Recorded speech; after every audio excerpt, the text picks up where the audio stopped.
Yes, in this video, let's discuss a sum on forfeiture of shares. Remember, we discussed the entry in the last last video, and this video, we're going to see the journal entry for this particular sum. Now, X Limited forfeited 20,000 equity shares of rupees 10 each. 8 called up. Now, very important point, as we discussed, I already told you, what is relevant number in case of forfeiture? The called up value per share is very, very important. Now, for non-payment of first call money of rupees 2 each, remember, face value is 10 rupee per share in this sum, and 8 rupees only I called up, which means 2 is uncalled value. Okay, 10 minus 8, 2 is uncalled value. So, what amount is relevant for me? 8 rupees per share. That is basically the called up value per share. I'll debit the share capital with, right? Then, what is the amount out of the 8 rupee what I called? What is not received? Very clearly given for the non-payment of first call money of rupees 2. So which means out of 8 rupees, 2 rupees I did not collect. So how much I collected then? 6 rupees I already collected. 6 rupees into 20,000 shares I collected. 8 rupees into 20,000 shares should be debited to share capital. Then 2 rupees into 20,000 shares will be debited to calls in arrears or share first call account. It depends on what is the company's accounting entries usually be.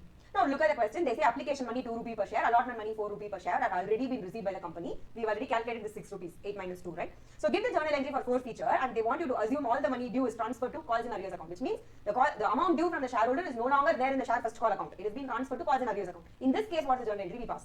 Very simple, you will debit equity share capital with 8 rupee per share called up value. You credit the share forfeiture or forfeited share, that is a gain account, with 6 rupees per share that you collected, and you will credit the calls in arrears account with the 2 rupees that is due but not received from the shareholder. So what is the journal entry? Look at the journal. Share capital will be debited with 20,000 shares into 8 rupees called up value. Okay, don't make a mistake, it's not 6, it's 8 rupees per share. And then forfeiture share, that the gain I made is actually 6 rupees per share, and then the loss I made is how much? 2 rupees per share. Got it?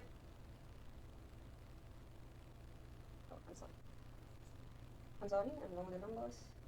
And here it is 1,60,000. That's it. This is your journal entry. Thank you.